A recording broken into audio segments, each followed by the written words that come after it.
سیدنا ابراہیم علیہ السلام کی سیرت اور کردار۔ سرور دو جہاں صلی اللہ علیہ وسلم کا فرمان عالی شان ہے، فرمایا کہ اللہ رب العزت نے ہر نبی کے دوست بنائے ہیں، میرے نبی میرے دوست حضرت ابراہیم علیہ السلام ہیں۔ اللہ پاک نے ان کو میرا دوست بنایا ہے، اللہ پاک نے ان کو اپنا خلیل بھی بنایا ہے، اپنا دوست بنایا۔ فرمایا ان کی دوستی کے لائق سب سے زیادہ وہ لوگ ہیں جنہوں نے ان کی پیروی کی، ان پر ایمان لائے، ان کے قریب ہو گئے۔ فرمایا وہ زیادہ حقدار ہیں کہ وہ حضرت ابراہیم علیہ السلام کے دوست کہلائیں اور ملت ابراہیمی پر کاربند کہلائیں۔ تو حضرت ابراہیم علیہ السلام اللہ کے جلیل القدر پیغمبر ہیں۔ اللہ تعالیٰ نے قرآن پاک میں بعض مقامات پر، بہت سے مقامات پر ان کا تذکرہ فرمایا، کہیں اختصار کے ساتھ اور کہیں تفصیل کے ساتھ۔ اس کی وجہ کیا ہے؟ حضرت ابراہیم علیہ السلام نے انسان کی زندگی کا مقصد بتلایا ہے۔ زندگی کا مقصد بندگی مولا ہے، اللہ کے سامنے اس کے احکامات کو تسلیم کرنا ہے، اس کی رضا کی جستجو کرنی ہے، اس کی خوشنودی کے لیے اس کے ہر حکم پر خود سپردگی، اللہ تعالیٰ کے حکم کو پورا کرنا اور اپنے آپ کو، اپنے معاملات کو اللہ کے سپرد کر دینا، یہ انسان کی اولین ذمہ داری ہے۔ اسی کا نام بندگی ہے اور اسی کا نام اللہ کی عبادت ہے، اور ایسی زندگی اللہ تعالیٰ کو مطلوب ہے۔ اسی وجہ سے اللہ پاک نے قرآن مجید میں 35 سورتوں میں اور 63 مقامات پر ابراہیم علیہ السلام کا ذکر فرمایا ہے، کہیں اختصار کے ساتھ، کہیں تفصیل کے ساتھ، جا بجا ان کی سیرت اور کردار کے نکھار کو واضح فرمایا ہے کہ دیکھو یہ ہے اصل بندگی۔ میں نے آگ میں جھونک جانے کا حکم فرمایا تو آگ میں چلے گئے، آتش نمرود میں چھلانگ لگا دی ابراہیم علیہ السلام نے۔ میں نے بیٹے کی گردن پہ چھری چلانے کا حکم فرمایا تو چلا دی۔ میں نے جوان سال بیوی معصوم سا بچہ لقدق میدان میں چھوڑنے کا حکم فرمایا تو وہ چھوڑ کر چل پڑے، اللہ کے حکم کے سامنے سرے تسلیم خم کر دیا، جھک گئے، اے اللہ تیرا حکم پورا کروں گا، میری اولاد، میری بیوی، میرے بچے یہ کہیں ضائع نہیں ہو رہے۔ اللہ پاک فرماتے ہیں میں نے ابراہیم علیہ السلام کی سرشت میں، ان کی فطرت میں میں نے ایمان کو ودیعت کر دیا تھا، میں نے رشد و ہدایت کو ودیعت کر دیا تھا۔ اللہ پاک نے فرمایا قرآن مجید میں کہ وَلَقَدْ آتَيْنَا إِبْرَاهِيمَ رُشْدَهُ مِن قَبْلُ، ہم نے ابراہیم علیہ السلام کو اس سے پہلے پیدائشی طور پر ہم نے رشد و ہدایت سے نواز دیا تھا۔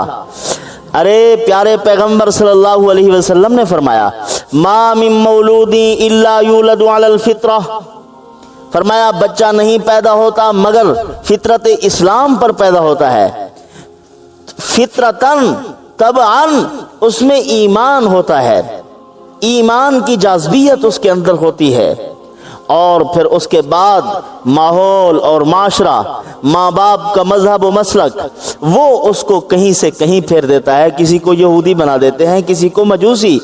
لیکن ابراہیم علیہ السلام کی فطرت کیا؟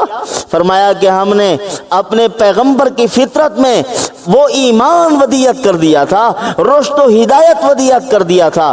لیکن ہم نے پیدا کہاں کیا اپنے پیغمبر کو؟ عراق کے ایک معزز گھرانے میں پیدا فرمایا، لیکن تھے وہ مشرک۔ جب آنکھ کھولی تو لوگوں کو بتوں کے سامنے دیکھا۔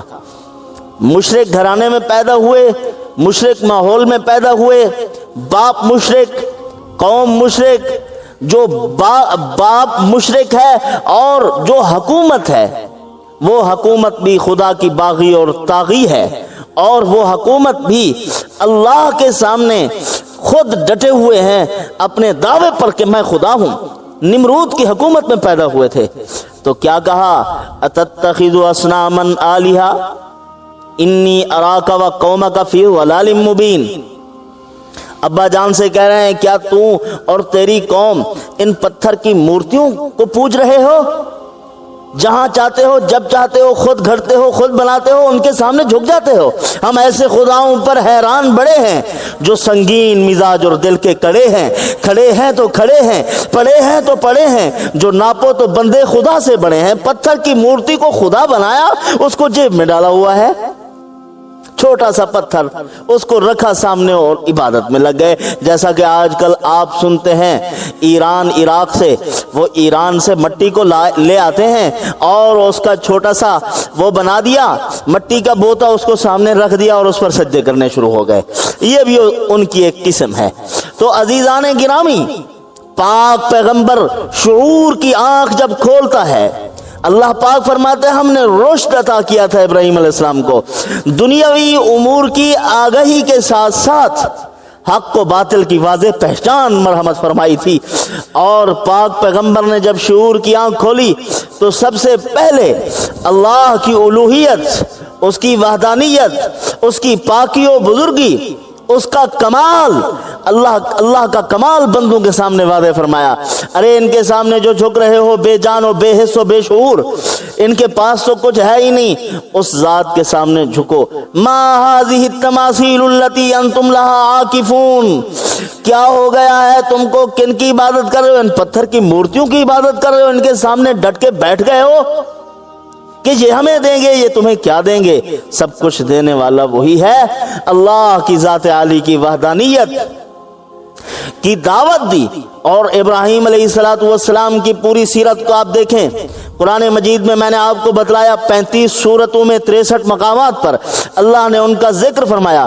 ان کی سیرت کے ہر پہلو سے یہ بات عیاں ہو رہی ہے، خدا کی الوہیت، خدا کی وحدانیت، اس کے ہر حکم کے سامنے اپنا سر جھکا لینا۔ اسی لیے اللہ پاک نے امت محمد کے لیے ان کی زندگی کو نمونہ بنایا ہے۔ قد كانت لكم اسوة حسنة فی ابراہیم، اللہ پاک نے فرمایا تحقیق، یقیناً پکی پختہ بات کہ ابراہیم علیہ السلام کی زندگی میں تمہارے لیے ایک بہترین نمونہ ہے۔ وہ نمونہ کیا ہے؟ دیکھو ابراہیم علیہ السلام کو کیسے اللہ کے حکم کے سامنے جھک گئے۔ کیا کہیں چونچی راہ نظر آئی؟ کیا کہیں ناپسندیدگی کا اظہار؟ کیا انہوں نے کچھ کہا کہ اے اللہ، بڑی مدتوں کے بعد مانگتے تنہائی کی گھڑیوں میں، جیسے ہم کہتے ہیں کہ اکلوتا بیٹا لوندے سکھتیاں دا، ایسا کو اللہ سے عطا فرمایا ایسا بیٹا جو سالہ سال مدت مدت آپ سے مانگتے رہے، پھر آپ نے عطا فرمایا، پھر آپ کہہ رہے ہو اس کی گردن پہ چھری چلاؤ۔ فرمایا اے اللہ، میں نے خواب دیکھ لیا، میرا بیٹا بھی تسلیم و رضا کی صفت سے متصف ہے، وہ بھی میں پیغمبر کے گھر میں پیدا ہوا، پیغمبر کے گھر میں اس کی پرورش ہوئی، وہ بھی تیرے حکم سے انکار کرنے والا نہیں ہے۔ اس نے بھی کہا، حضرت اسماعیل علیہ السلام نے فرمایا کہ ابا جان، آپ کو جو حکم ہوا آپ کر گزریں، افعل ما تؤمر ستجدنی انشاء اللہ من الصابرین، ان قریب آپ مجھے صبر کرنے والوں میں سے پائیں گے۔ ان کی گردن پہ چھری چلائی لیکن نہ چل سکی۔ جس رب نے حکم فرمایا تھا چخ ابراہیمی میں آگ جلی رہے لیکن جلانے کا حکم نہیں ہے، وہی پروردگار کہتا ہے اے تلوار سے تیز چھری، تجھے بھی حکم نہیں ہے کہ اسماعیل علیہ السلام کی گردن پہ چلے۔ قد صدقت الرؤیا انا کذالک نجزی المحسنین، تو نے خواب کو سچ کر دکھایا ہے اے ابراہیم، اور انا کذالک نجزی المحسنین، ہم اسی طرح بدلہ دیتے ہیں نیکوکاروں کو اور دیتے رہیں گے۔ دیکھیے ابراہیم علیہ السلام کی زندگی میرے لیے اور آپ کے لیے نمونہ ہے۔ آج چھوٹی چھوٹی تکلیفیں آتی ہیں، دوڑ پڑتے ہیں غیر کے دروازے پر، بھکاری بن جاتے ہیں لوگوں کے سامنے، سود پر پیسے اٹھانے کو تیار ہو جاتے ہیں۔ اللہ پاک فرماتے ہیں اے امت محمد، تمہارے لیے ملت ابیکم ابراہیم، تم اپنے ابا ابراہیم علیہ السلام کی ملت پر ہو، تمہارا کردار نکھرا ہونا چاہیے، تمہارے کردار میں نکھار ہونا چاہیے۔ گھٹیا چیزوں کو مقصد بناؤ گے گرتے چلے جاؤ گے، ذلیل و رسوا ہو جاؤ گے، اور انسانیت کے نام پر بدنما داغ بن کر ٹھہر جاؤ گے۔ انسان بننا چاہتے ہو تو انسانیت کا کامل نمونہ انبیاء علیہ السلام میں موجود ہے۔ پڑھو قرآن، ان جیسا کردار ادا کرو۔ اگر ہیں مسلمان تو ہمیں کرنا پڑے گا۔ اللہ پاک ان معروضات پہ عمل کی توفیق عطا فرمائے۔